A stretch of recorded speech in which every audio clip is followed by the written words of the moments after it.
Hello there, and welcome to the Bitcoin Takeover podcast. I am Vlad, your Bitcoin influencer's influencer, and this is a very special episode with a Bitcoin OG who has been around since at least 2011. He has been mining in the early days, and he even participated in establishing small mining pools, I guess, with USB devices. His name is Filip Pawczynski. I hope I pronounced that well. And he is also involved in lots of organizations regarding Bitcoin in Poland. He was affiliated with some organizations. I'm not sure if I'm the most qualified to talk about that, but I will let him also introduce himself. So, hi, Philip. Hi Vlad, I'm very happy to be here and thank you for the invitation. It was so nice to have a very nice meetup when you was in Poland. So hello everyone and super too nice to be here. Yeah, so I met you during the Warsaw Film Festival, which was, I guess, one of the first film festivals about Bitcoin. And it also coincided with the Weekend of Capitalism. So it was a libertarian conference inside of a movie festival about Bitcoin. And it was interesting. I think it was Wojtek Stopinski from Crypto Steel who introduced me to you. And I was like, okay, this guy has been mining so early, before it was industrialized, before there was some guy from NASA writing research papers about how to integrate mining for national security, whatever that means. You're actually doing stuff with GPU cards, with laptops, with USB A6. This was before the days of Butterfly Labs. This was before the days of Ant Miners by Bitmain. What was it like? Yeah, that's true. It's like so many time, but when you look at on the history, you see that first three generation of the Bitcoin mining was like so fast, and it was like a couple years, and everybody just was looking in the future. So, yeah, for sure, from the first generation when you have only GPUs and early miners, like the developers was using that, it was very very wild time, and I know that it's like the hash rate was so small then you are able to see, then there is like a very nice old web page when you are able to see all the mining information about the early mining, when the Satoshi was mining, when Hal was mining, and when Laszlo was mining, and all the people who, like, we know that was mining in early stages, ten like thousands and ten thousands of bitcoins around from the mining, because they was like developing the first code and was just testing all the stuff. So yeah, it was crazy, but it's like it was more than 10 years ago, and we are right now in very different situation according to mining, from every side, from side of the technology, from side of the financing, from side of the approach, and of course, like you mentioned about Jason Lowery theory about the software, about the how the hash rate and hashing power according to the virtual world and to the world that we are living with, the informational part, um, will be needed, and that kind of hash rate, like strategy good, will be just needed to cooperate and to exist in the future. And this is like one of the strategic thing that the countries should to look at. So yeah, I also I'm right now reading software, so I totally in it, and I totally understand that, because it's like I'm from the beginning, and I see all the approaches and all the people, and that billion of dollars that was invested in the technology in some early stages, and where when we are right now. So yeah, like you mentioned, I have the opportunity to jump in the market because I was in networking. So for me, approach to the Bitcoin was from that networking part, that this is like the networks, and so the miners are like routers. And I finished my Cisco CCNA still in middle school, so I understand how the hardware is important in the networking in general, when in that kind of scope when we are living right now. So this was like the most interesting for me, because I was working with networking and mostly with routers with the couple companies, and like I mentioned, according to the Cisco opportunities. So the miners was something that I was start to creating when I was able. Yeah, we of course create the GPU miners before, and I remember my first GPU miners. I don't remember the year, but it was in plastic basket because there was not. It wasn't the time that you was able to buy the rig for it. Yeah, so the metal construction that you are able to do the rig on it. So I remember the times, and it was something new, because the effort that you put to build the miner in general was financially and according to time and according to the information that you need to extract from Bitcoin talk, of course, in that time, was so enormous according to the value of Bitcoin that was that day that you get from it, that it was, when you do that, you should to have time for that. And of course, it was more for, maybe not for fun, because everybody see that potential in that, but it was like, in laboratory, it was like testing, it was like, having fun with that. When you was in IT, when you like the hardware and all that stuff, it was like, something for you from that part. So we understand the future opportunities, but because there was not so many people, we also not have an option to see much more further.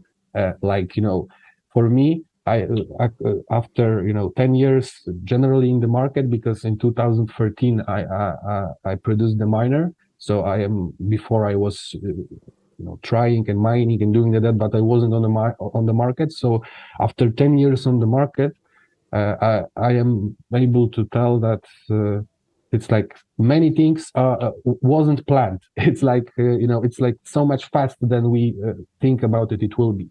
So on one side it's okay, because the adoption is just much more bigger than somebody else was thinking. But on the other side, the many of us just wasn't prepared to that. So, it's that kind of topics that when you're like a super early adopter or OG in some kind of topic, but, it's like we have so many things and so many time that it will be, in the future. So this is also the topic that they understand after the 10 years. So yeah. I have to ask you, how do you discover Bitcoin so early, or how did you? Because I remember reading about it in 2013, but that was because of the price. I guess you were on some hacker forums or something? It's like all starts from my friend. Like, it's like long story short. When I go to the college, it was before 2006. I also was trying to, earn some money, and there was like the approach that in Europe you was starting to able to play poker in internet. So it was something new then, and many guys from games like the pro gamers from StarCraft, Warcraft, there was a couple names, started to change the playing from the games to the poker, because it was like more income for them, and of course more fun, and it was like something for them. So I have the friends like that, and they just introduced me to poker, and I started to play with many friends when I was in the college. And one of that friends started to play also in internet, but he just discovered that I don't remember what the poker room was, but he started to play on Bitcoin there. So he told me, I told him about poker. He find the poker room with the Bitcoin and told me about the Bitcoin, and we started searching how was it? How is it? Yeah. So it was like, it was something that in that kind of stages, the poker rooms have that kind of option, because it was something for them. Yeah. Like just like a Silk Road. Many people know about the Bitcoin, about the Silk Road, because it was like the utility that they need to have. So I was on that other side, I find it from my friend, and he find it from the poker games. So, but yeah, it was like, only on the Bitcoin Talk you was able to find some kind of more information about the topic. But it was like you mentioned, it was a geek forum. When you just rewind it to 2008, when the Satoshi started, and you read it, it's like geek forum. So it was like that. It's very funny because right now Bitcoin Talk don't have that kind of power that it had before. But when you want to see the history of creating of a Bitcoin in the community, it's there. You just are able to rewind it and then just go through it. So I was there also, and I started also to created some kind of opportunity for me and for my small company that I started like 2 years before. To create some kind of income, and we started with our friends creating the group buys for miners, for equipment, for many different stuff that was there according to the hardware part of the operation, because it was easy for us, and because I had a company, I was able to import something from China and have that all stuff in place. So we run the business according to hardware. And from that, because we was on the market, in 2013, we jump to the S. It's maybe too early, but I will also rewind myself a little bit back. But in 2013, we have the opportunity to test Bitfury 5G gigahash chips. They was started in June 2013. And because we have opportunity to test it, we have opportunity also and good option to buy it. So from May 2013 till December 2013, my company produced and started selling Bitfury USB ASIC miner. So the little red one, USB ASIC miner that have 5 gigahashes, and for that time it was maximum that you are able to get out from the USB 3.0, not using any power hub. So it was that kind of miner that we have in mind when created, that it will be for every miner wannabe who have a only computer, not need to have some kind of special additional hardware, will be able to run it. And so it was like in 2013. It was my the most known move according to the on the mining market. But before that, and after that, we also selling the miners from a couple different companies. So it's like we started from the basket miners GPUs that we created ourselves. Later we go for the FPGAs, and we also have couple different opportunities to work with the main distributor of Spartan's FPGAs in Europe. So we have an option also to get that chips, but of course you need to have to create all the miners. But we have that opportunities. We also buy some Chainsmore and other different companies that was available then on the market. And of course, between FPGAs and first Avalons, because the first there was of course ASIC miners, and we also have some ASIC miners, but most I think effort from us was the first 2 batches of Avalons. That was in December 2012 and I think June 2013.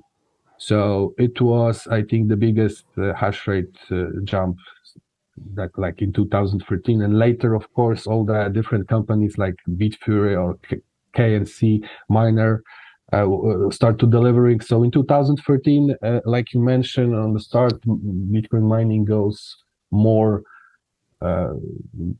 professional. Yeah. So the price and the needs of the cost of the needs that you need to create the proper mining, farm, to buy proper price and proper QE line miners and all that stuff, start to need it to have on the start from more funds. So the cost of enter to the market was much more greater than 2 years ago. So it's like on the beginning it was very interesting because everybody was able to enter the market, and right now if you want to enter on the market according to the Bitcoin mining, you need to have more money or more contact or just invest in some company that is right now very professional, and we are able to see how much professional companies that mining Bitcoin are right now.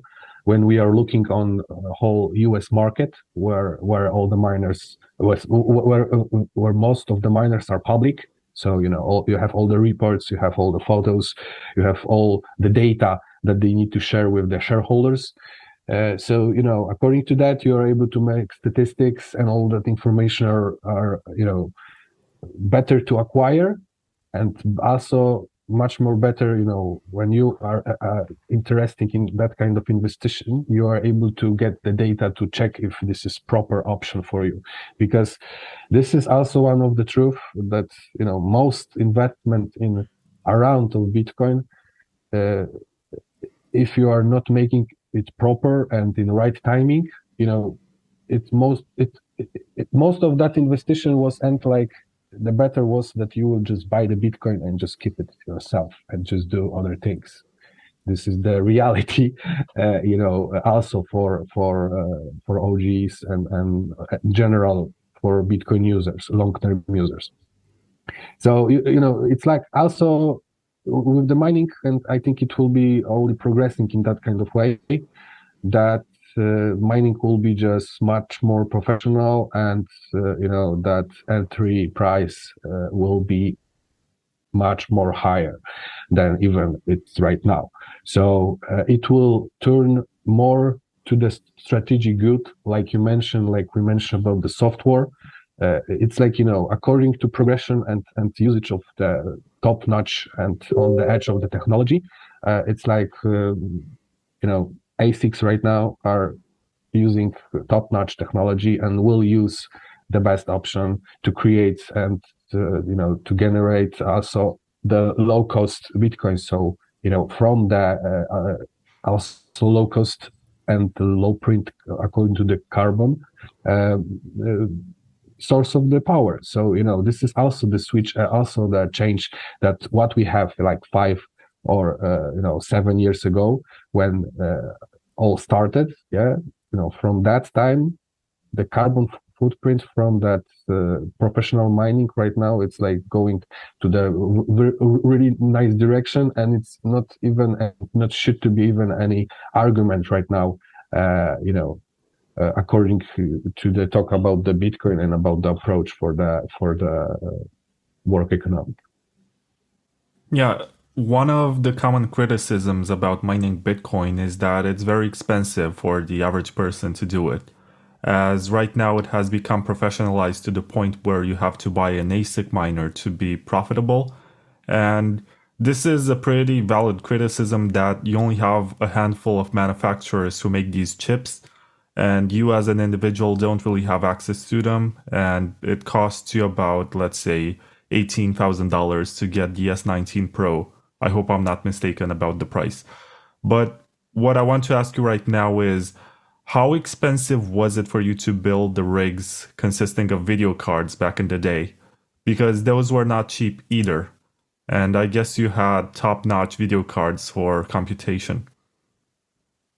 It's like, yes, like I mentioned, according to the old times and the effort and the price for the for the hardware and all the efforts to build it and to run it stable, because it's also about the software and firmware and all that option that you have to tune up the GPUs. So it was enormous cost, It's like it was. I am not able even to count it like in some kind of proportion, but in general, I think that if we just, it was like maybe 100 Bitcoins, maybe even more, in 2013 to build the rig. So of course on the start, yeah. So it was like 10,000 euros. Yeah, and No, I guess that the rig was producing less of a hash rate, but at the same time, the difficulty was lower, so also the rewards were higher. I guess it was a different landscape. It's like in 2013 we also have the opportunity to because in 2013 there was also the alt season because the lighting and the other altcoins pop up. So there was a very big approach to build because the miners the cards was start to be expensive because of the Bitcoin mining. It was that kind of time. Before it wasn't that with the Bitcoin it wasn't that field. So yeah, it was the card was expensive in general, but it was a normal expensive price. And in 2013 we have that option when the altcoins comes. So when we have mostly the Litecoin mining, then the cards was start to price rising up because of the need of the cryptocurrency. It was the first topic like that in that. So it was when I remember it was not only the cards, it was also the risers. I remember the risers price was like so high. I don't remember. It was like $25 or when the risers before was like a couple dollars, and in bulk when you buy in China it was like cents or something like that. So not even the cards, but in 2013 even all that equipment that was the proper main boards was also hard to get. The proper processors was also hard to get, to build the proper cost miner that was suitable for like hardware was suitable for software also. So yeah, it was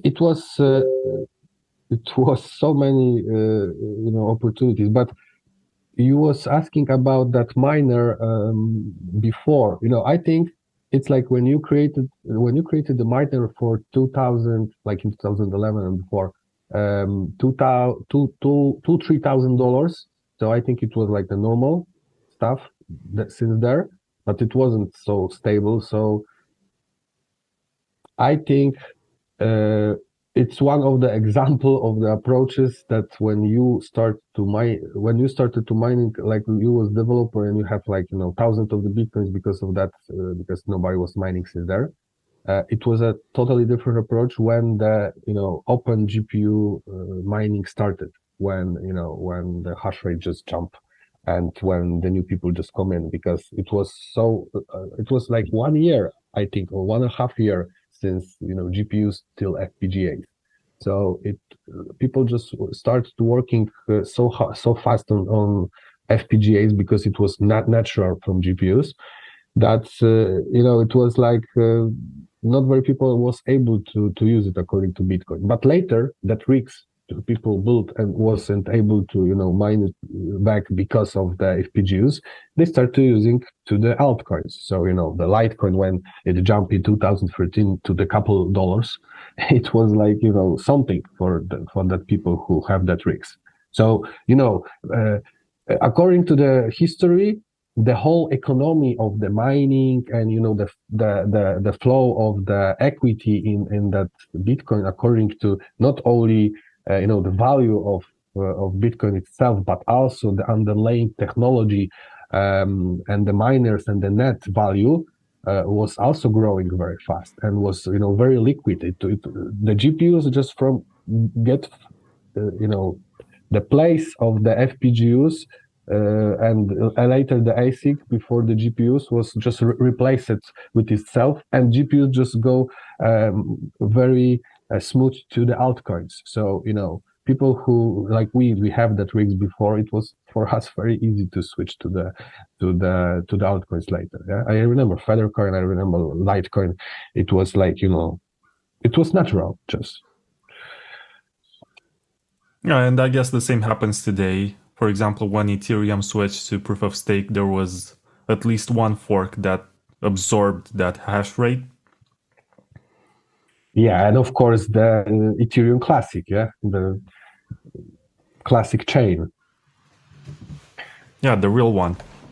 Yeah, the real one. The real Ethereum, it's still there, yeah.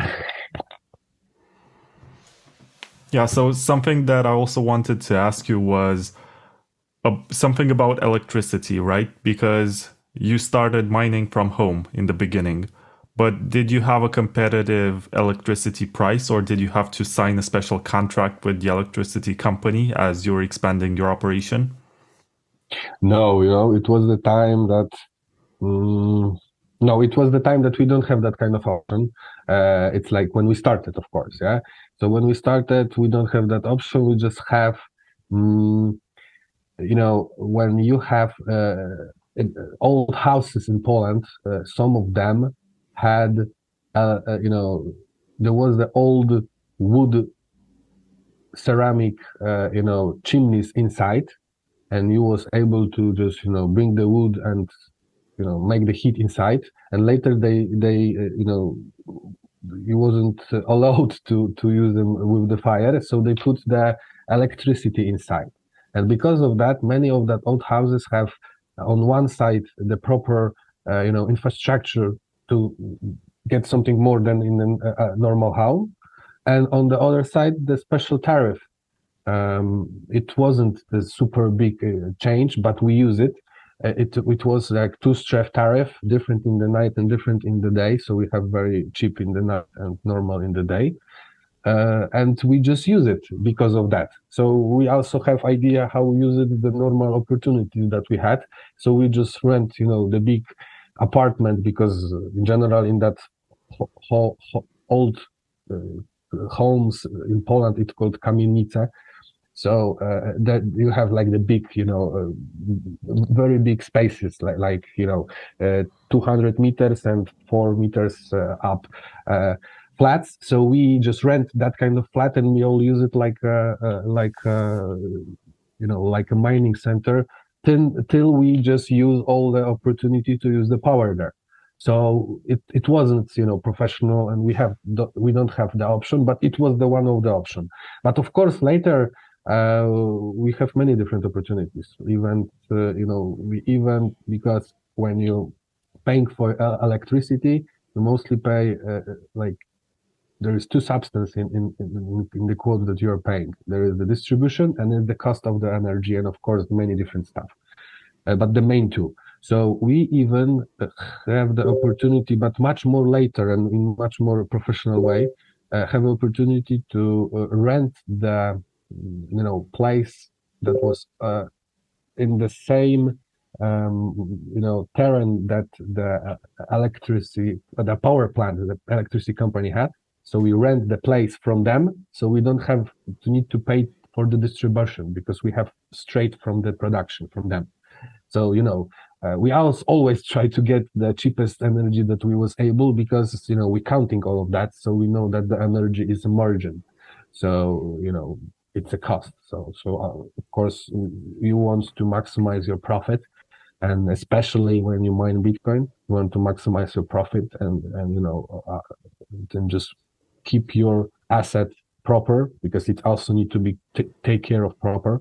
Sometimes you need to be held, sometimes you need to be sold in the right moment to pay some costs. So it's also that kind of operation from the administration point and costs flow and financial flow and all that stuff. So right now all that companies that I mentioned, the public one and the new type of the companies, are putting much more pressure on that part. So it's not only technological part, like you have a physical place with the miners and hardware and the electricity.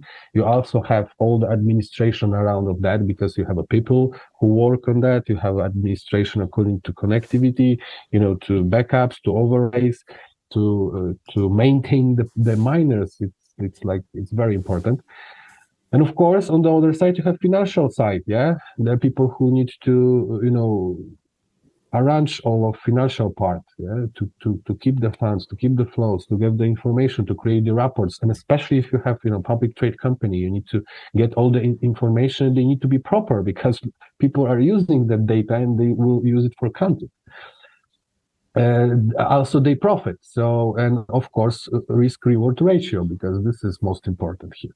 So, this is also, we also see that professional part, not only in, the creation, the production and the maintenance of the hardware, but also on that, management side of whole operation. Did you ever think about going to people's houses and telling them, keep this device in your chimney running 24/7, you just pay for electricity and you get heating from it? It's like we have the project in Poland. I have my friends who have that kind of project. After our, it's like mostly mine and like our in the group journey with the mining, he decided to create the project called Silent Miner, and they created the sort of the bucket when you are able to put your miner inside. And I don't remember if they go off, but on the first project, it was that they put it in immersion.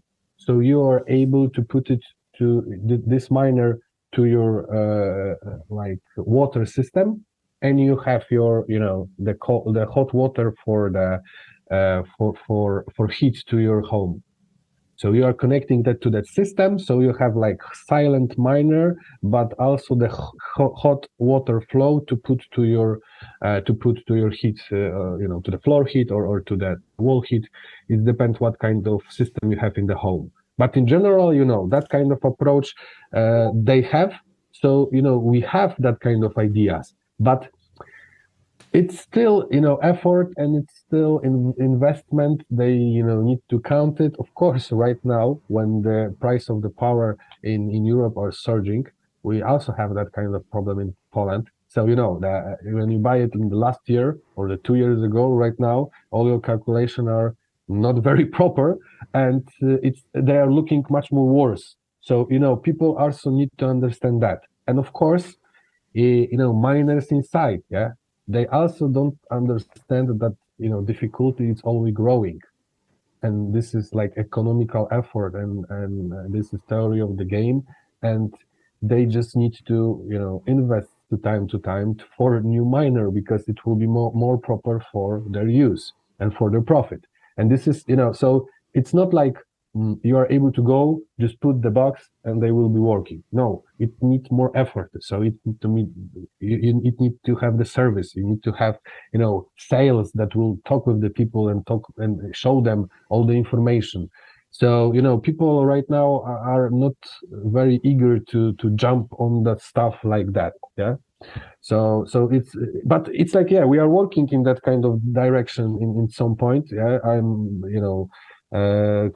try to cooperating with many companies, like for example that silent miner, to use that effort, because it's very nice, like you mentioned, but in general it's still work that you need to work with the closest friends, or somebody who have bigger opportunities, bigger effort. People in hotels maybe have a better opportunity because they have different cash flow, and we have also ideas to put in some kind of resorts and that kind of companies, that kind of project to hit the water with the miners. So it's like we was thinking about that, and we even have some kind of moves, like I mentioned, but it's still slow. It's just still slow. The people are just still not very convinced to all of that. But of course, it's growing year by year. Yeah. Right now, according to whole world and economic situation, it's just on one way helping, on second one helping because showing the real truth and in what kind of world we are living right now. Yeah, and something else that I want to ask you is, back in the day when you started mining, were you doing it solo or did you join pools? Because I know that Slush pool was established sometime in 2010. So there was some time to Yeah, join pools, I guess. yeah, for sure, for sure. It was many pools and it was many different approaches. We need to remember that Slash and it's like Marek just created the stratum with the guys, and it was like very needed. But before, we have different operational model of connecting to the network. So yeah, Stratum and the pools, and when especially I remember, Slash, and I was using Slash, and I remember Bitcoin CD, so I remember also the early times. So yeah, for sure, the pooling. We was using mostly the pools. On the early times, we used, of course, the Solo because it was something much more proper. But I don't know, it was like maybe 2-3 months of my history. Later, it was all about the pools because hash rate just jumped on the GPUs, and after FPGA just started popping. It was something enormous. So yeah, people started to pooling itself. Before it was like I remember many different approaches to counting the shares in the pool, and many different approaches to also have some kind of opportunity to get some more shares that you should to have in that kind of pool approaches. So there was the pools before who don't have super great software, and literally you have the possibility, and some people use that to just get all the rewards for yourself. So it was also the problem of the pools on the beginning, that poor software was letting people, some bad actors, to just scam all the other people in the pool and just get the price for themselves. It was that topics before. That's why all the growing and all that like approaches of the pool. It's very, very meaningful and very interesting how it's working right now. And I think the approach to the better connectivity, protocol like Stratum 2, it's right now like showing, and it's showing the difference and what the needs are, from history and from experience are coming out. And we should to also look on that kind of approaches, because it's a natural progression of all community, and it's like it should to be looked at like that.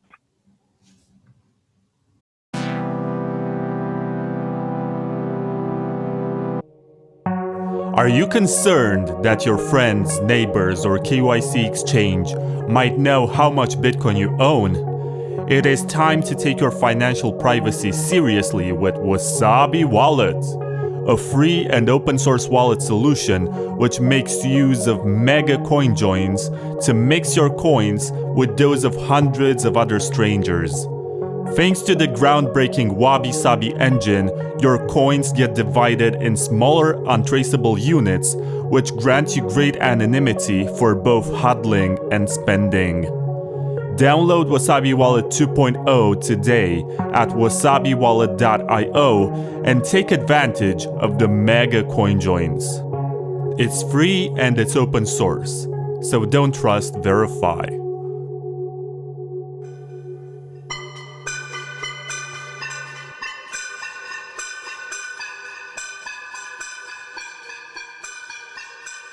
CryptoSteel are innovators in Bitcoin cold storage. Back in 2013, they launched the CryptoSteel cassette, which made it easy to back up your seed phrase, passphrase, or any other form of private key on the sturdy metal which resists water, fire, and earthquakes. Today, CryptoSteel offers the Motherload, an all-in-one box which endows you with everything you need to become financially sovereign. Inside of the Motherload, you get a CryptoSteel capsule and a hardware wallet of your choice. All CryptoSteel products are engineered and manufactured in Poland. Order your CryptoSteel metal backup system today on cryptosteel.com and use promo code BTCTKVR at checkout for a 10% discount on your first order. CryptoSteel, secure your wallet seed phrase. Are you a writer, photographer, musician, or video creator who's trying to generate some revenue? Bumby is the Bitcoin way to monetize your content. It's more censorship resistant than any other platform of its kind, with a low and flat one-time fee of 10%. Bumby is as easy to use as any social media mobile application. Sign up today at bumby.com and subscribe for free to the Bitcoin Takeover account to get access to some time-exclusive content. If you are monetizing your creativity, why not get paid in Bitcoin for it? Bumby.com, the Bitcoin way to monetize your content.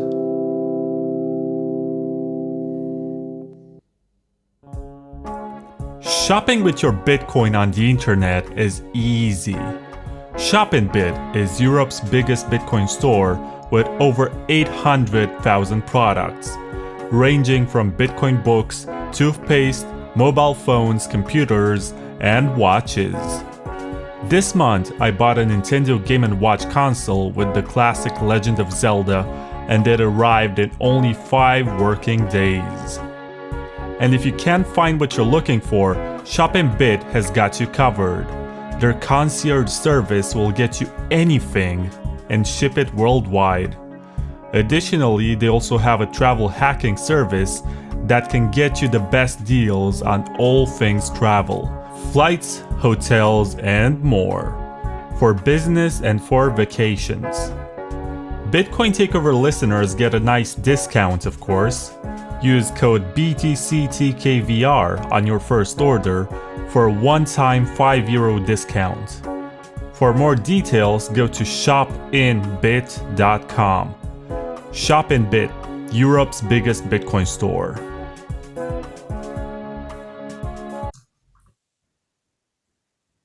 All right, Philip. So before the commercial break, we discussed what mining used to be back in the day and how it was different and how you were managing all of these video card rigs and then the first ASIC miners. But it has changed so much over the last decade. And I see that you're still interested in this industry and it's still something that consumes a lot of your time.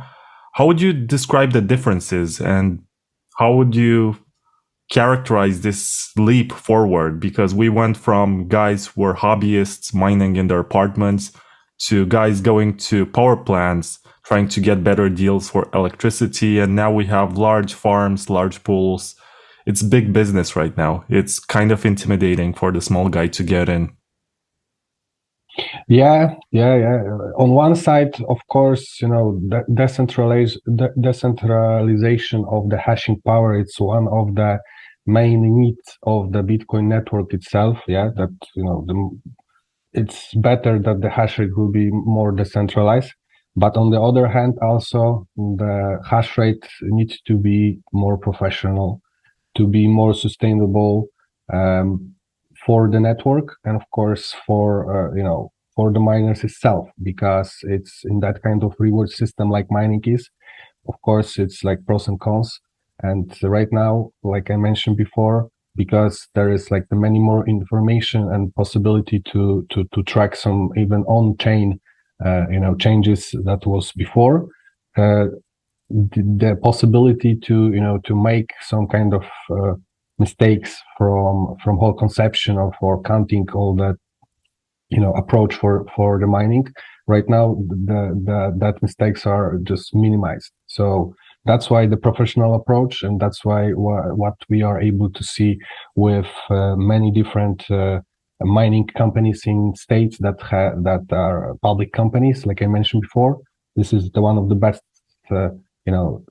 source of the information according to how that kind of business is looking in general and what they are searching. And on the on the other side, the right now it's also some kind of law changes in taxes that the miners are opting to not to provide. So so it's still a topic that it's very much more connected to whole approach to the cryptocurrency. And right now with that situation where the banks, so the option to on ramping from fiat to crypto, it's like decreasing from some time. We also see that operations are according to the law and to that some kind of stuff in Texas are right now. So there is on one side we need decentralization, on the other side we need to have professional, amount of hashing power to make it more secure. And on the other side, we also have the old system who is fighting in every possible direction that they had. And it's like that right now. Yeah? We have that.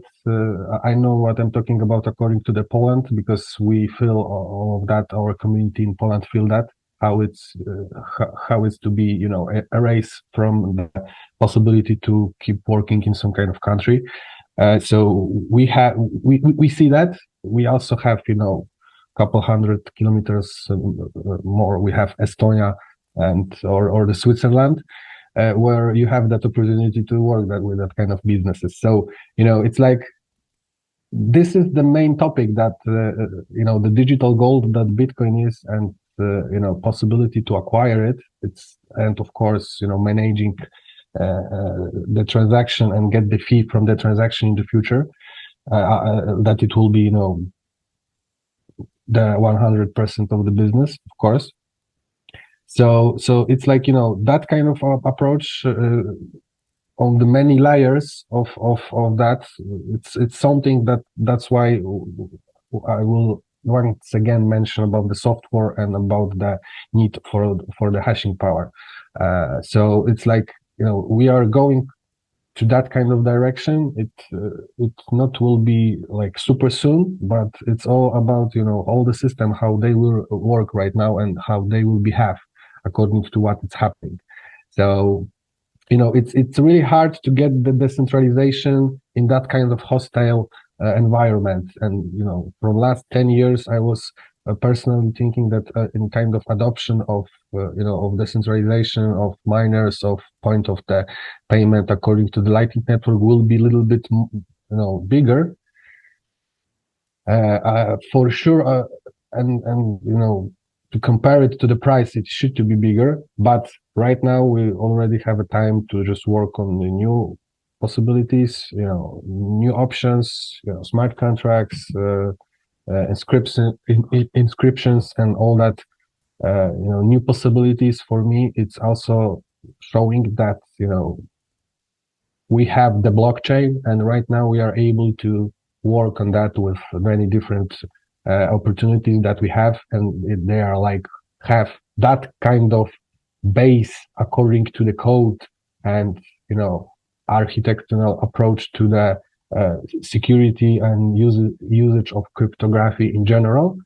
So like Taproot or Segwit before, it's like it's very proper. So right now, in my opinion, the mining should do brace self, and we will see what will happen after that cycle. So after the next halving, I'm just waiting according to that. But in general, it's like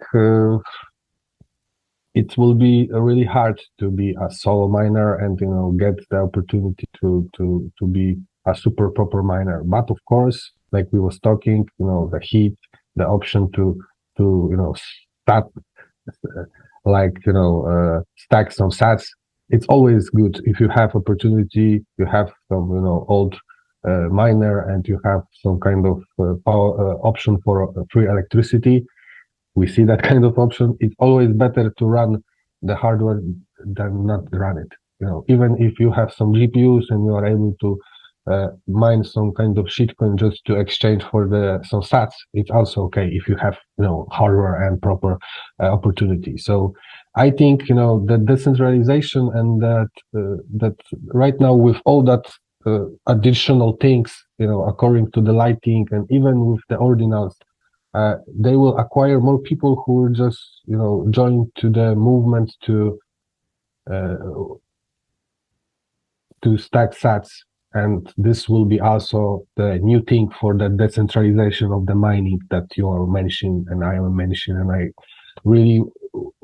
I'm more eager to that branch will be also open, but we just need to wait a little bit more, because the adoption will go through and the mining will also have the utility there.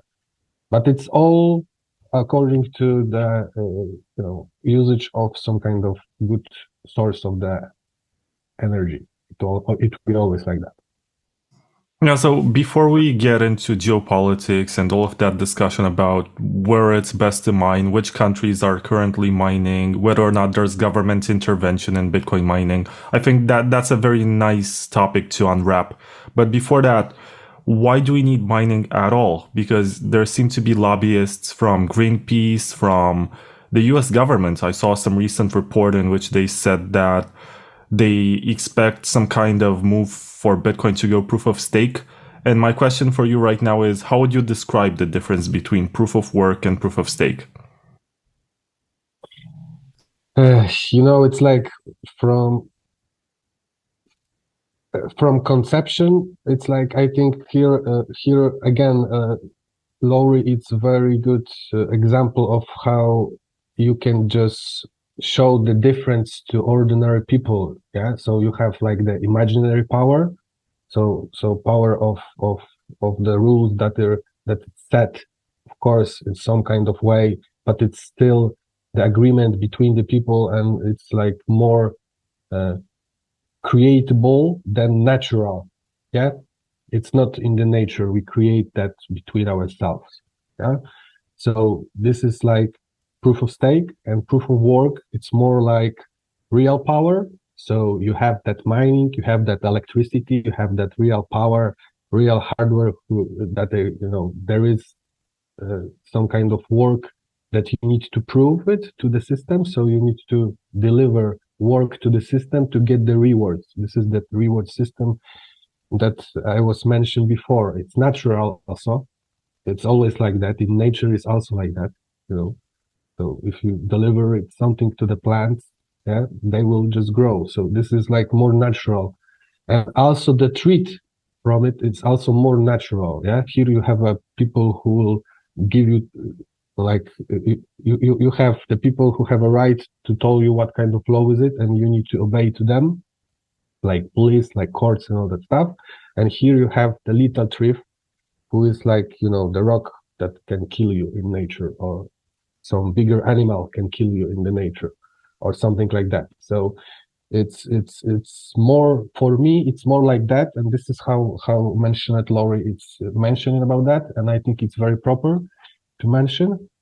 And of course, from technical part, from technical side, it's like we have like proof of work about from the hashing power, so from the real technology, from the real spent economical effort, time, and of course it's a progression with our growth, like a whole technological approach to humanity, because we are also on the peak of the technology of the logical processing power in general, the ASICs, yeah.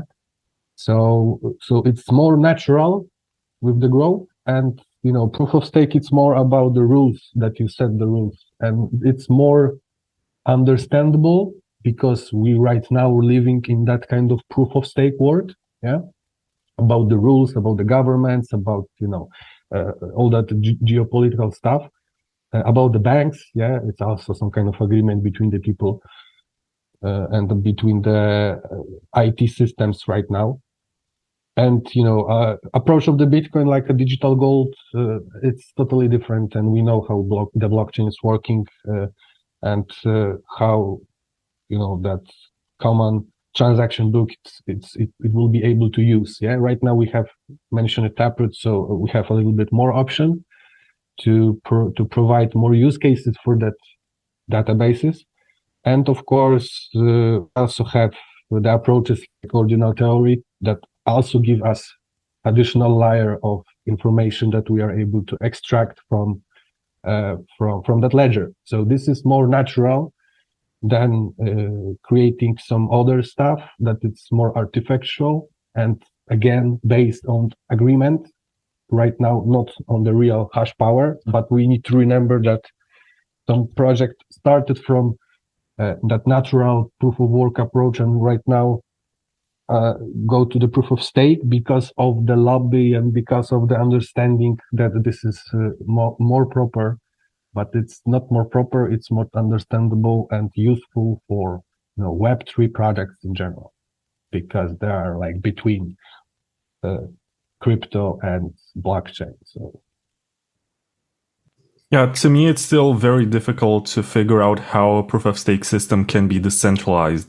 Because if you enable it to be decentralized, then it's not secure. You have no coordination. The incentives are pretty poor. In the absence of a concentration of wealth which stakes the coins and secures the network, you're not going to make it be secure. So, For sure. in my And understanding, at least, proof of stake requires a lot of centralization, which is not desirable for Bitcoin. Because in proof of stake, one coin means one vote, right? So the more coins you have, the more votes you have, and more control you have over the network. yeah, for sure. And many different um, like government system, because it's hard to tell a real DAO, but the many systems with the governments with their utility token have the government options. We was able to see many different approaches. Like there's some kind of big party was have that voting time period, and they just decided by themselves. Yeah, it was before also with the Ethereum, according to the DAO. Yeah, we see that before. So yeah, we see that this is not working, and this is also mimicking that existing banking system right now, and all that approaches to the government, because it's like it's more mimicking the existing environment that we have right now, but it's just switching the power to the other people. But the approach for the controlling the power is the same, like you mentioned. It's all about votes. Yeah, and it's much more complicated than only votes. That's why the layer of the complicated, like complicity that you are giving from proof of work, from geopolitical, operation, and that's in general many different, economical approaches, and many different, that kind of power ups and different stuff that you have from the theory of the game in Bitcoin, that they are like really mixed with our economical situation, because of the proof of work, because of the technology, because of the creation of the chips, because of the all the production. Where is it? How is it working? All the chain of supply, and all that different part that it's in real world. It's creating it's much more real and much more hard also to control than proof of stake. So it's not only about the vote. Yeah, it's not about the vote when you have Bitcoin. It's you need to vote by very many different stuff. Yeah, experience on the market,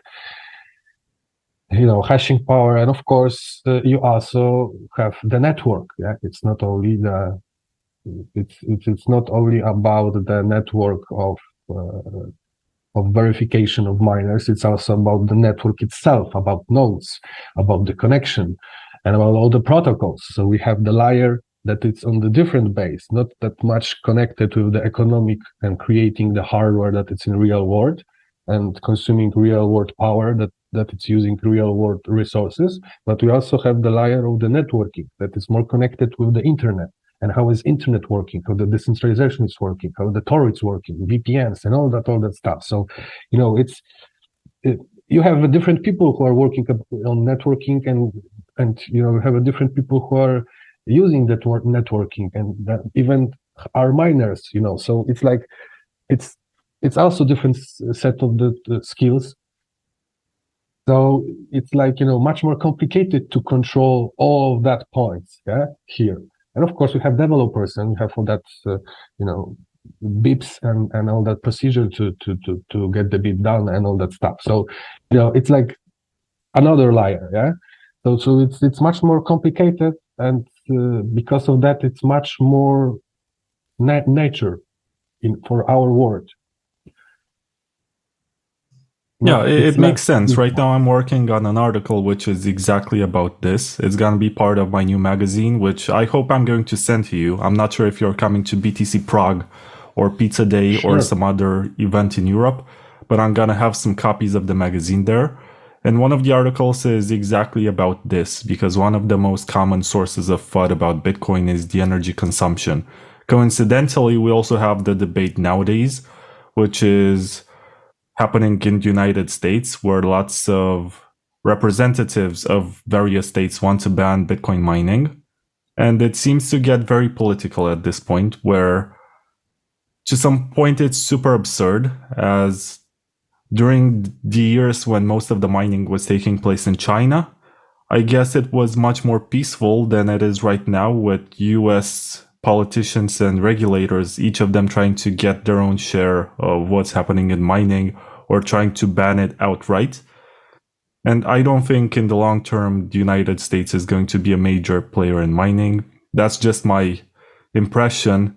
But I'm curious if you know anything else and what you think about the situation. It's like I mentioned about the situation in Texas right now. There is, Pierre is there on the daily basis, so it's like it's good to look what he's right now doing. But in general, and I was checking it before the Easter, the situation was that they are fighting for some law that some lawmakers want to push in Texas, that the mining will be not that much more affordable. I don't know really, but it's like this is one of the topic right now. So I think it's like with the full agenda according to what states are doing right now. Because it's like it's cooperative work, because it's like right now, I don't know, it started in February, I think.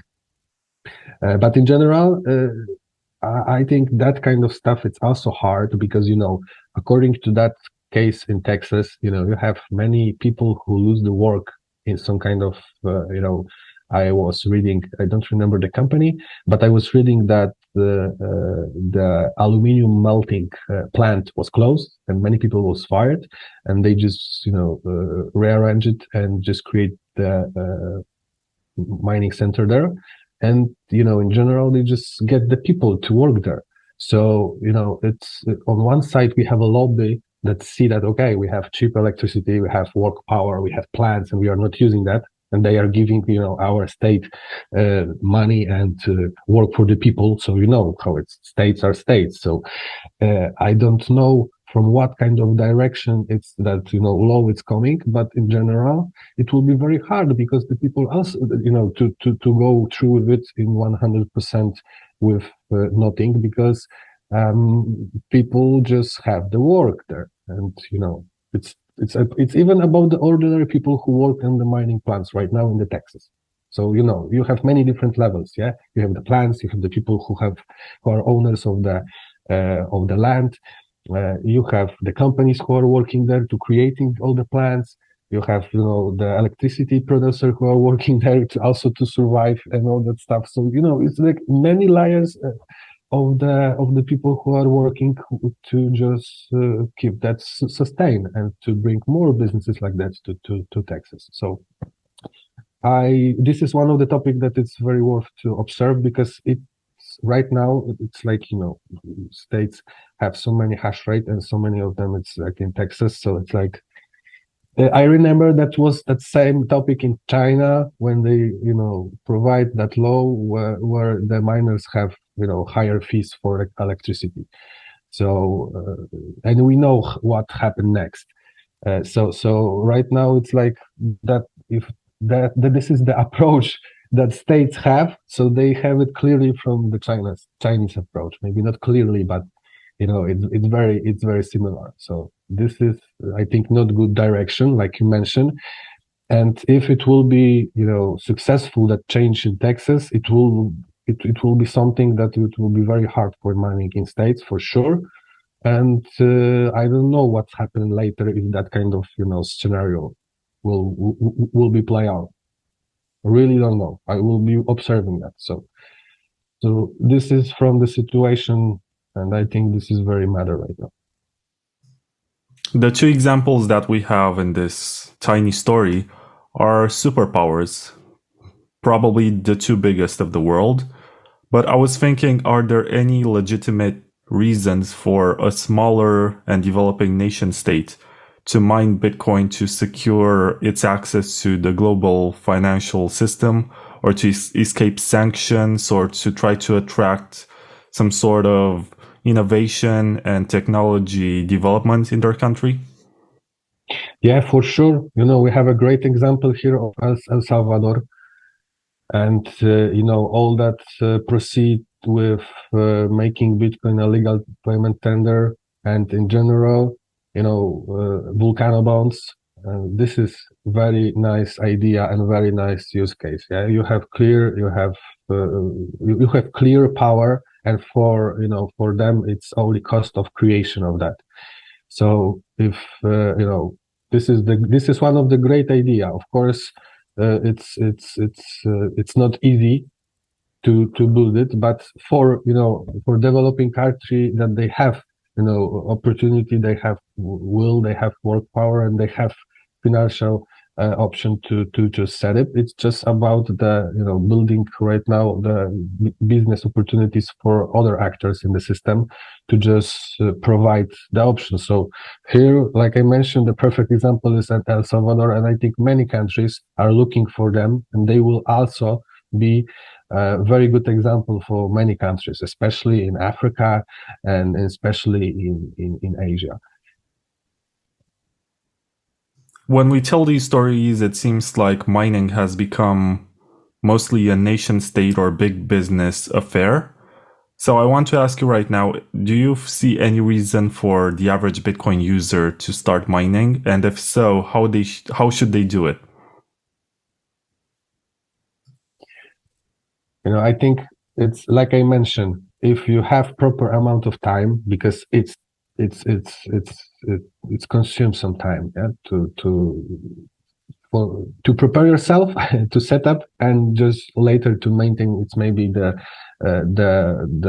much less time affordable, but it's like also needs to be you need to care of it to be well connected and all that stuff. So I think when you have the proper like I mentioned, electricity option, it's always good to have the idea to spend it on some miner, and later you will need to choose what kind of miner. If you have the option to put loud miner like Antminer, you should go for that and just stack some sats from that free electricity. Of course, you have many calculators, so you count that.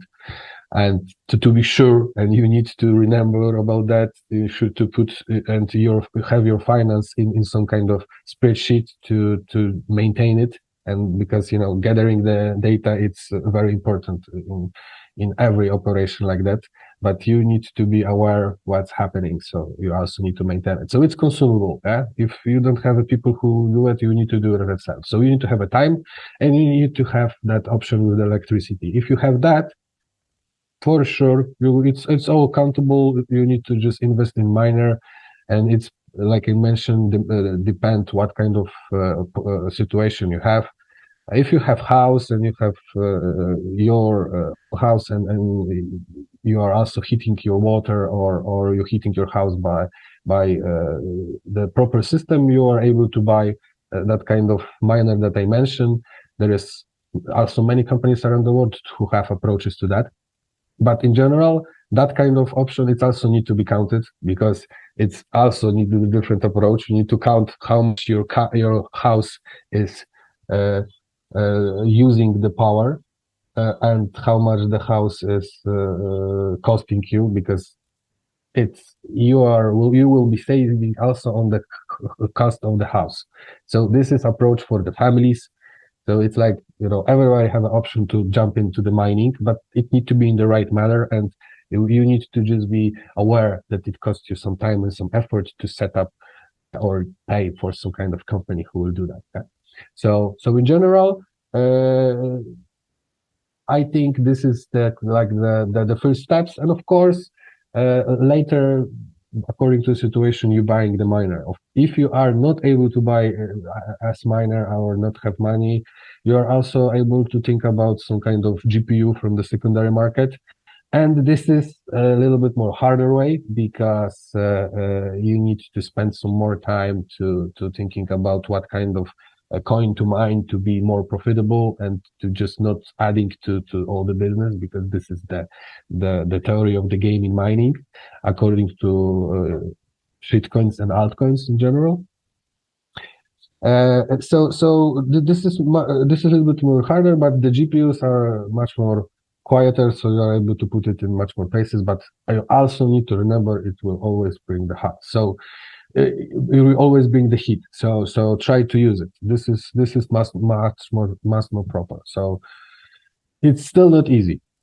It's still not easy, but right now you have proper option for payment or delivery, and all that stuff that I remember when we were delivering the first Avalon.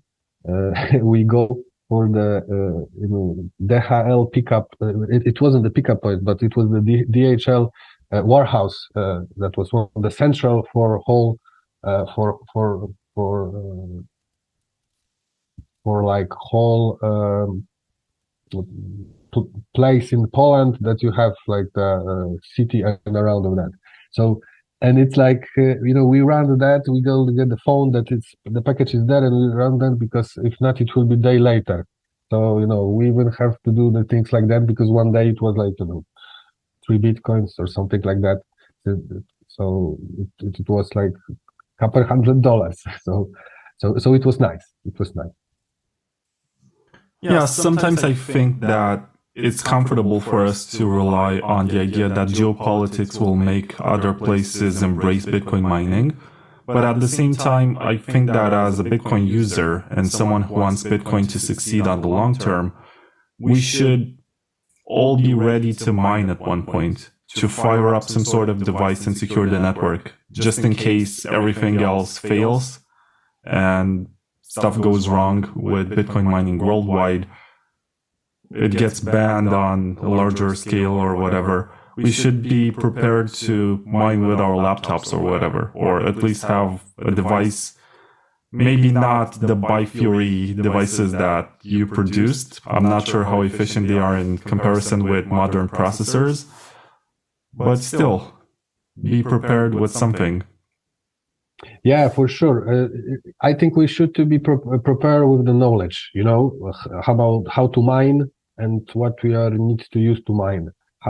It's like in the real world, you should to have, knowledge, especially if you are, walking to the woods or some kind of camps, how to start the fire. Yeah, you should to. It's one of that. It's not easy. Yeah, it's not super common, but you should you have to know that if you are walking for some kind of long walks and all that stuff, because it's normal for that kind of people, but it's also common. Yeah. So yeah, it should to be mining, creating full nodes, lighting network nodes. Right now, there are many different layers that we should to engage ourselves and people around to set up that. Yeah. Businesses, it's natural that they should to have nodes, and they should to have nodes. We know why. So it's like, many different layers, and all of that should to be also known. And yeah, this is true. This is true. There's many options, to create from Raspberry Pi or other computer, like very fast node and all that stuff. It's a little bit of trade-off or some kind of, option, but it's better than nothing. Yeah. So we also have that kind of phase that we are going to the easy way, but when we go further, we can go that full way, It's always like that. I remember also before, approaches with the SPV was like, normal. They are right now also use it, but custodians also have best ways from okay, we're using custodians because it's useful, and right now it's like we should to use not custodian, and and it's also need some time to grow and to mature. And I think with mining and noding in general, in like that hardware piece of the network, we will also have the time that more people will come, because they will not have the opportunity to work with the software like I don't have on the beginning, but they will have option to work with the hardware, and then they will mine with everything. Yeah, so let me ask you this. If you possessed the knowledge that you have now 10 years ago when you started your business with mining, what would you change or do differently? Oh, couple of things. Couple of things, but I think the most things that I will change, it wasn't about the device, it wasn't about the approach, because I think it was all that I was able to get in that period of time. But, approach to the things that I wasn't know then about, sales, about the approach to the people, about approach to the making, orders and all that stuff.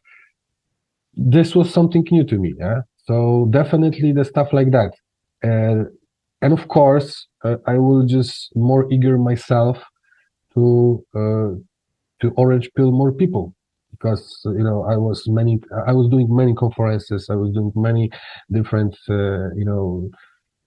creating many content in that time. It was like more about the real meetings and about the conferences and about some talk with the experts and all that stuff than providing the daily content like it's right now. So right now it's better because you have opportunity to get that knowledge in a very nice way. Before it was a little bit more difficult because it was the geek stuff. It's like it wasn't that kind of adoption, so not that many people want to listen about that. But in some areas, it was many people around that. Wait, so you're saying that you wish you produced more education for the people around you with YouTube videos or whatever? I think more centralized, maybe not centralized. It's not a good word. More centric. Like I was always like, okay, I talk with the people who have opportunity that I don't have, and I wasn't like orange pill them. I just would tell them about that. I was answering the question, but I was very polite and nice, and I was just not But I right now know that I should to have that orange pill, just push it in the trough, because it will be good and proper for me, for them, and for community, for example. Yeah, I was always, I think, more polite than toxic, and I should to be toxic in some times. So I will change that. But in general, many things should, maybe not should to be, but can be done different. But it was also, something, because we started from nothing and we ended in the Ministry of Digital Affairs. We have our, it wasn't the certification, but it was the canon of good practice of cryptocurrency business in Poland. So, we have that kind of approach from community, but we ended, on exile. But because of that. But right now we are getting back, and right now there is new opportunities. So that's why I'm thinking that the work for the adoption is a very, very long process, and I just know that from that last 10 years that it will be even longer than anybody thinks. So in this year we have 10 years of Polish Bitcoin Association that I am chairman. So we started in 2013. Later in 2018, we started the Chamber of Commerce. So it's like we have the opportunities. Right now, we just searching new projects and new cooperation, because we need to build up the community. And like you was able to see in Warsaw, we are also starting with that kind of projects and some kind of conferences and small meetups and bigger meetups. So yeah. We are also working, and we also will be on BTC Prague. So definitely we will see each other there. All right, Filip. So yes. What do you have there in front of the camera? So this is the miner. This is BiFury. This is the miner that I produce, and it's not very big. We're creating that on the shape of USB eruptor from ASIC miner. It's a perfect shape, but it's a little bit more bulky because we have a radiator here. So, but it's not very big, and it's have two Bitfury chips. So 2.5 gigahashes each. They should Does it be still 5 work? gigahashes. Yeah, it should to be 5 gigahashes each, but the model was named 5 gigahashes, but it came like 2.5. That's a nice fact. Yeah, Are this is the these still beautiful. up for sale somewhere? The Bifurus? No, right now I have just couple of them. I don't know, maybe 10 pieces. Most of them already still work, of course. But it's like, I'm not selling it. It's a token of appreciation. But when I will be in the Prague, I will bring you one of that. So that's why I I want to show appreciate you. it. Because they're Yeah, like yeah. lottery tickets nowadays. You run them and you hope for the best. Yeah, it's like, yeah, for sure. But Con Kovilas, so the creator of the CG Miner, it's running his pool, and his pool is working like solo mining. So you are able to get the blocks, and I think the lowest hash rate from last year or something like that was about 100 gigahashes to get the solo mining block. So this is so 5 gigahashes is a little bit too small to get to statistics. But in general, when will be the situation like you think, like you mentioned, that that they will be power offing and cutting the hashing power, it will be still 5 gigahashes. So, and working for USB. So yeah, it can be behind the break me if needed glass. So let me ask you more about your current work, because I feel like I got a lot of information from you, but you did not get the chance to talk about what you're doing in Bitcoin these days. You mentioned something about the Polish Bitcoin Association, and I guess you also have a few businesses. Yeah, for sure. In 2013 we start Polish Bitcoin Association because of the needs of connecting ourselves and showing ourselves like a community, not like a separate businesses, because it was too small. And we also need to have some kind of body who will go publicly and talk about the mistakes and errors that some kind of professors and doctors was telling sometimes even in media about the Bitcoin. So we have that clarification role because we also have professors and doctors in our board and all that stuff. So it's like, yeah, we was working since there, and I of course in that time I was still selling the miners and start to producing also the software for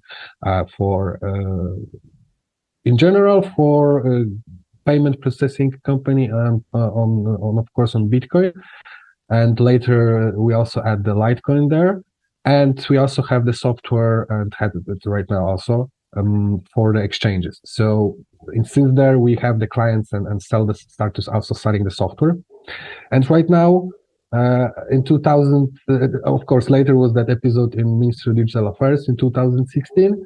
And in 2018, when the whole community was, throw out the Poland because the Commission of Financial Authority in Poland, so the financial authority in Poland, just put most of the companies, the crypto companies in Poland, just put them on the warning list, and because of that, all the companies just lose the bank accounts.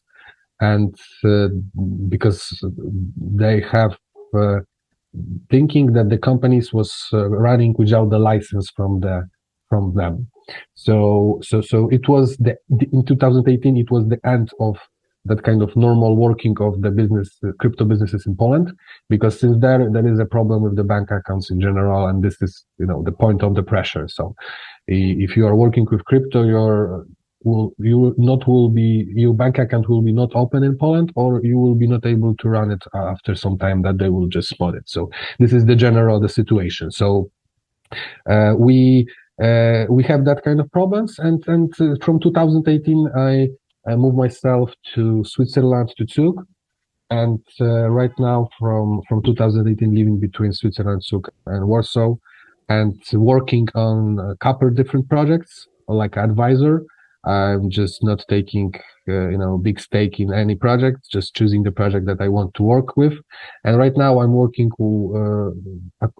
according to Bitcoin, on some original product. This is this is the fresh topic that we have.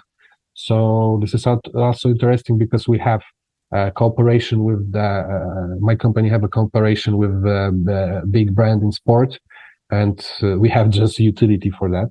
So we want to create the digital asset based on that brand, and the originals are just natural for us. So this is one of the example of a project. I have also company that I'm working also with that one startup that is creating the Lightning wallet. But this is something small, but in Poland. So we are so eager to work there. And of course, I'm working also with the gaming, with the one company, to create the digital economy around, gaming and entertainment industry in general. So I'm also working with the gaming marketplaces and provide them the opportunities to create the digital economy and some kind of common assets, or the approach for the digital assets in gaming.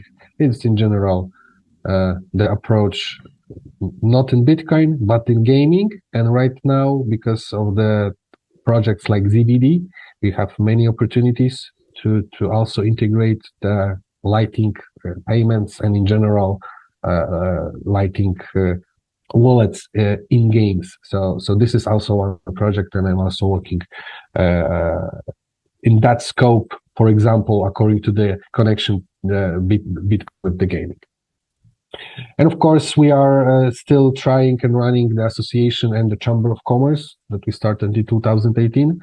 We are preparing ourselves to Mika and just want to cooperate according to that behavior with the companies that will be able to provide and to start the services in Poland. So this is the idea according to the Polish business opportunity, according to the to crypto and blockchain in general, because it's like they not looking on what kind of, if it's Bitcoin, if it's something else, they just looking on the connection to the exchanges. So this is very crucial right now here. Yeah, you mentioned something about gaming, and I should have guessed when you mentioned in the beginning of the interview something about going from StarCraft to poker. Are you into video games? And if you are, how does it make sense to integrate a type of currency that cannot be controlled by the developer? Because I actually got to talk to John Romero, the creator of Doom, and I tried to pitch him the Lightning Network for games, and he was like, why would anyone want that? Because every company can create their own virtual currency in the game and have control over that and sell it themselves. And why should anyone want to use a third-party global currency over which they have zero control? Yeah, that's true. That's true. It's like gaming. It's like I'm in the gaming. Yeah, of course. I was, in my time, you mentioned about the Doom. I think the Doom was first PFP shooter back in 90. I don't remember, 92, 94, 93 it was, or 91 it was. I don't remember, but I remember that to play it. So I remember the game very good. I, of course, go off the games and of the software part to the hardware, like I mentioned before with the networking. But of course, I always remember the games and always like the economic, approaches in the game. And like some, I remember Civilization 2 when I was playing. I don't remember how many years ago it was, but I also remember that it was something that very eager me, that, yeah, that kind of economies, but you can just creating your own economies. And I was always with that, but right now, when I'm like after 2 years working with the gaming industry, and I see that they're still very early to understanding how they are able to unleash the potential of the connecting the economy in the games with the open economy. And like you mentioned, we also don't see that, and I properly know, because creating the games for entertainment and creating the games for the economical approach, it's totally two different things.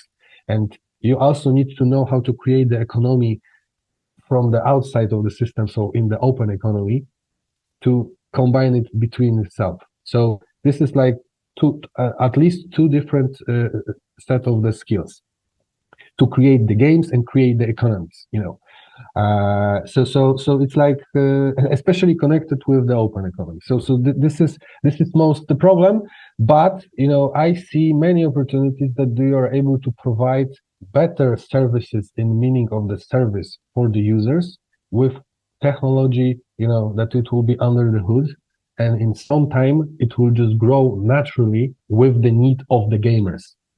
This is the approach that I am eager, and I see that because this is the approach of this is how the gamers are approaching and what they want.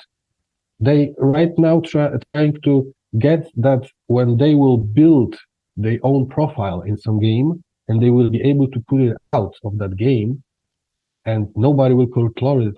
It will be in the blockchain. They understand that they will spend some time, they will create the character, and now nobody will be able to take that on one side. On the other side, they will be able to profit from that because they will be able to sell it in market fair operation, like from hand to hand, not by some kind of allowance from the creators or the developers or distribution. So they start to understand that, but the payments and the currencies and all that stuff, it's not that way right now, and I totally understand that for sure. They just need that time. But of course, if you connect, like we was mentioning about the Litecoins, but if you connected, Litecoins, Satoshis, So if you connected the Satoshis to the game, and you will be just playing the game and giving that Satoshi for your time, it's like, you are also watching the commercials in some of that games. So it's more like value to value approach. And this is also a different thing to teach to the people. What kind of value to value system it's working, and why you are making and doing some things and getting additional Satoshi for that. This is like totally different approach for the gamers itself.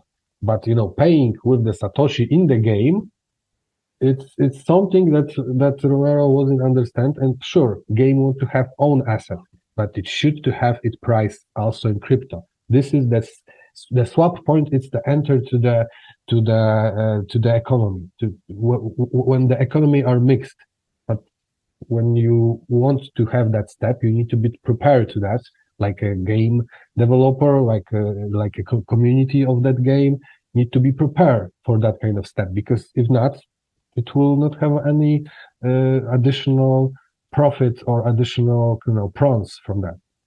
So games are very much from the theory of the game. You need to work with gamers like they like to, and just maybe not trick them, but give them what they need, but build opportunities for you, like developing the future approach under and beneath of that.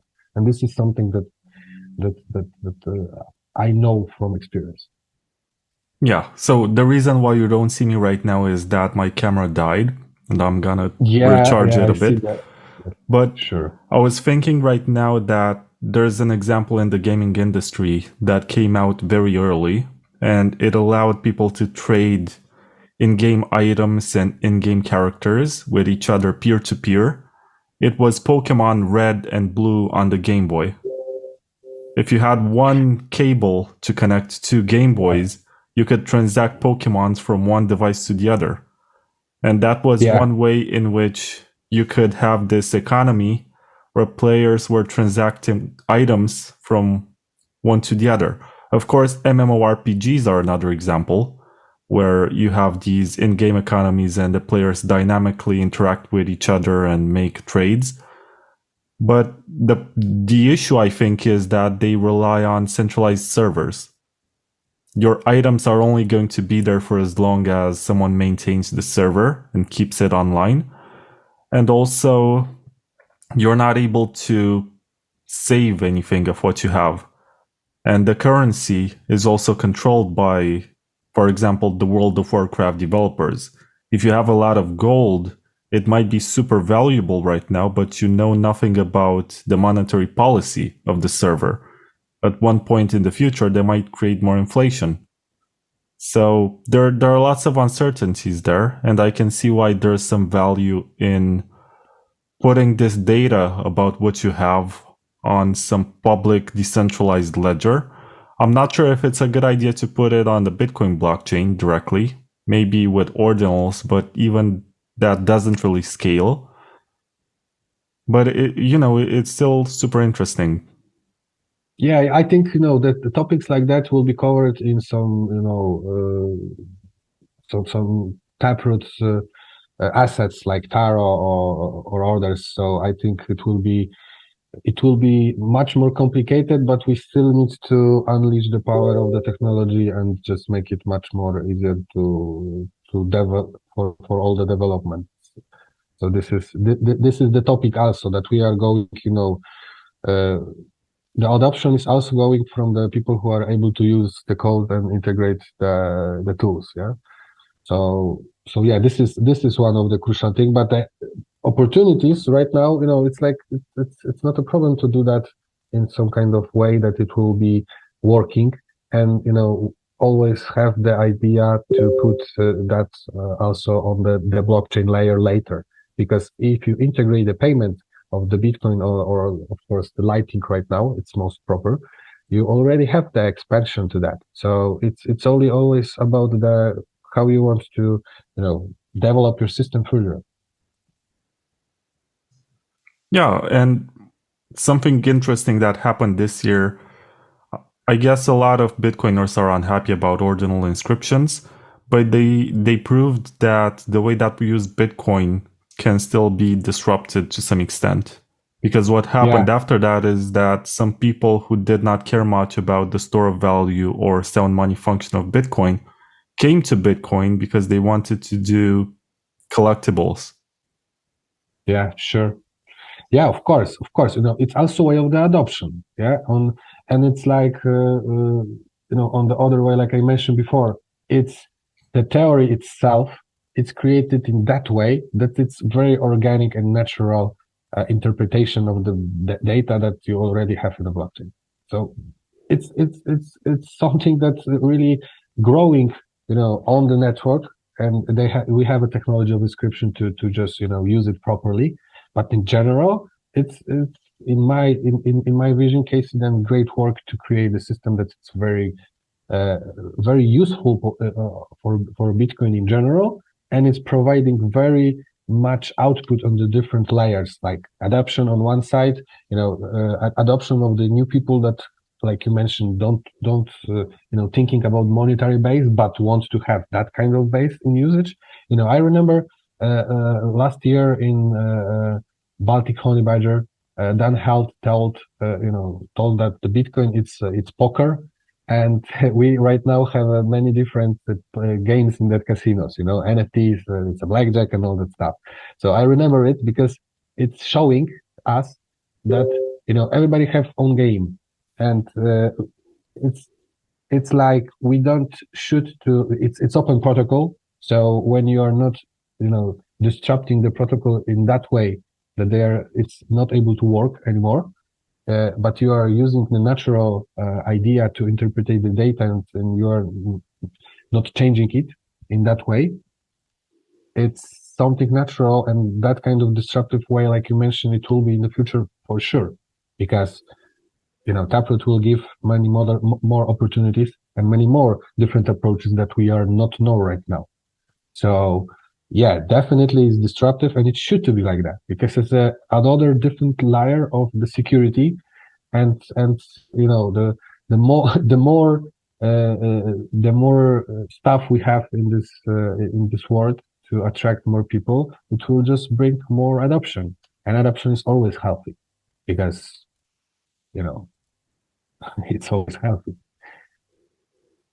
Yeah, at the same time, I saw a lot of people who are not happy about the way in which Bitcoin is being used, as they were hoping that Taproot and SegWit and everything else would not bring collectibles to Bitcoin, but make people open more Lightning channels, do multi-sig setups, and stuff like that, which sounds more conservative. Yeah, I know. I know. I was also, like I mentioned before, I was also thinking that it will be more, nodes, more people who is running, software, more people who are, using wallet properly and all that stuff. I was thinking also that after, 10 years it will be more, but we have other competitors like shitcoins on the market, and they have many people bring on the market and go from the shitcoin to Bitcoin. It's also a way how is it in general in society. Yeah, people are just trying to learn on their mistakes. If they are not learning, they will just not survive it on some point, or they will be just controlled like many other people, letting themselves controlled by the government, work, and family and all that stuff. So we need a couple, I think couple, because I think one episode right now it will be not enough according to that, possibly to maintain the information by the government media and all that stuff. So I think the couple events in the financial world will be needed. Some melt off on some big currency, or something like that. Then will go the hyper Bitcoinization, and then will be more people that the people will be able to teach them, and we will also see that time like that for sure. But I still don't know when it will be. 10 years ago, I was thinking that it will be in like 100 years, but right now, I think it's like, maybe in next 10 years, maybe in next 20 years, maybe in next 50 years, but I think it will be faster according to what happened right now and in global economy and with banking and all the debt and all the situation, even according to the uh, political stability and peace in general. Yeah, and you basically foreshadowed my question. I was about to ask you how you see Bitcoin in the next 10 years based on what you saw this past decade. But I guess you provided a pretty good answer without even this question. So I'm going to ask you also, how can people follow you and keep up with your work?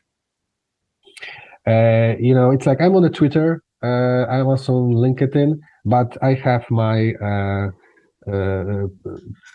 pawczynski.pl webpage when there is all my socials there. You have a Nostr there, you have LinkedIn, you have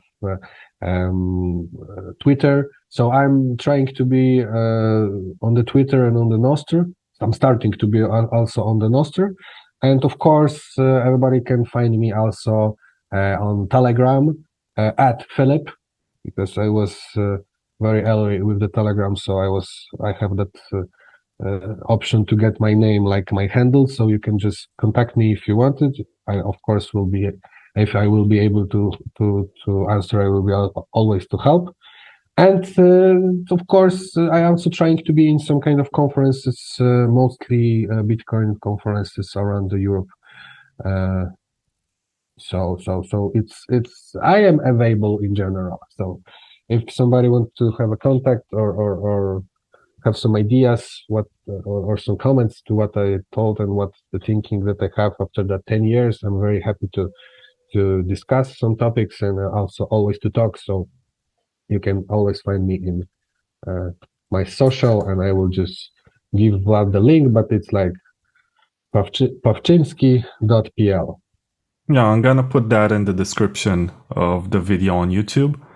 So thank you very much, Philip, and I look forward to seeing you in Prague at BTC Prague, where I'm going to show you the magazine on which I'm working, which, by the way, is open source. So anyone around the world can download it, can print it, can sell it to make money off of it. It doesn't matter. It's going to be called Breaking FUD, and it takes some of 10 of the most popular misconceptions or FUD about Bitcoin and explains why it's wrong and whether or not there's some truth in it. Great. I will be more than happy to read it, and of course, to put some kind of effort from my side. I will be very pleased, of course. And later, when you will set it up, we will be very happy to translate it to Polish and to just put it in for our community also in Polish language. Oh, I would love that. Last year I had it in French and Spanish, and it was successful, not necessarily in France and Spain. It was successful in Dakar. I need to figure out which country it is, to my real shame. In Morocco, I think, or in general in Saharan countries. I don't know if it's in one. You're thinking about the Dakar, Senegal. So, I was thinking about the. Yeah, there's that rally, Paris-Dakar, which takes place in lots of countries. But it was popular there with the French edition, and with the Spanish edition, it was super popular in Argentina. I had 200 copies at La BitConf, and it was also super popular in El Salvador.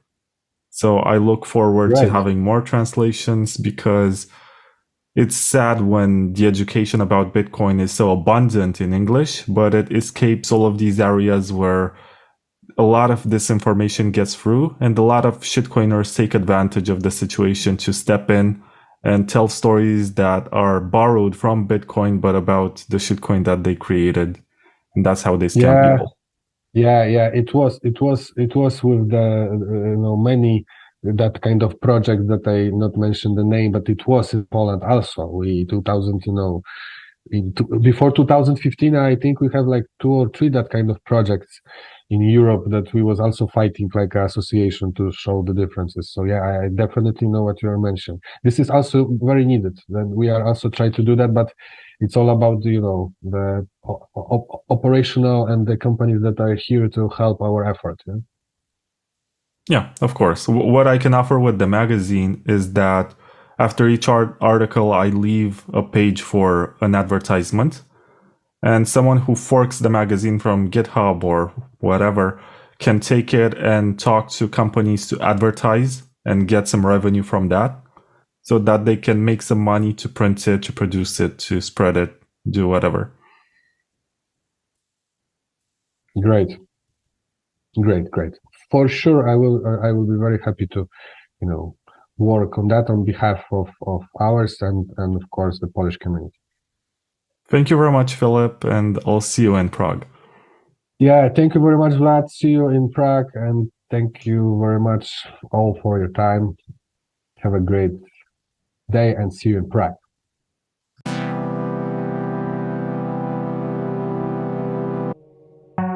Are you concerned that your friends, neighbors, or KYC exchange might know how much Bitcoin you own?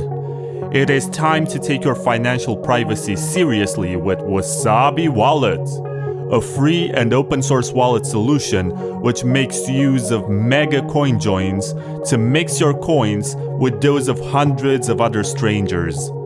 Thanks to the groundbreaking Wabi Sabi engine, your coins get divided in smaller, untraceable units, which grant you great anonymity for both hodling and spending. Download Wasabi Wallet 2.0 today at wasabiwallet.io and take advantage of the mega coin joins. It's free and it's open source, so don't trust, verify.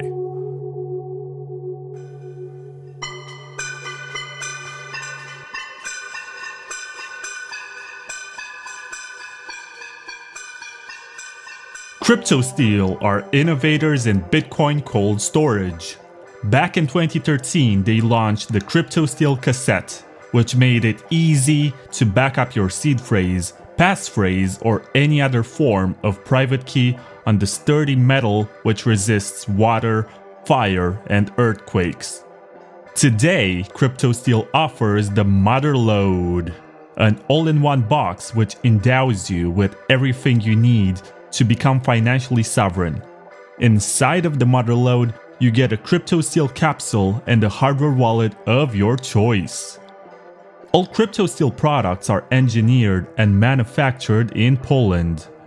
Order your CryptoSteel metal backup system today on coinsulting.tech and use promo code BTCTKVR at checkout for a 10% discount on your first order. CryptoSteel, secure your wallet seed phrase. Are you a writer, photographer, musician, or video creator who's trying to generate some revenue? Bumby is the Bitcoin way to monetize your content. It's more censorship resistant than any other platform of its kind, with a low and flat one-time fee of 10%. Bumby is as easy to use as any social media mobile application. Sign up today at bumby.com and subscribe for free to the Bitcoin Takeover account to get access to some time-exclusive content. If you are monetizing your creativity, why not get paid in Bitcoin for it? Bumby.com, the Bitcoin way to monetize your content.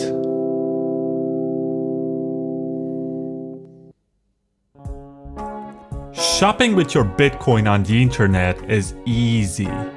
Shop&Bit is Europe's biggest Bitcoin store with over 800,000 products, ranging from Bitcoin books, toothpaste, mobile phones, computers, and watches.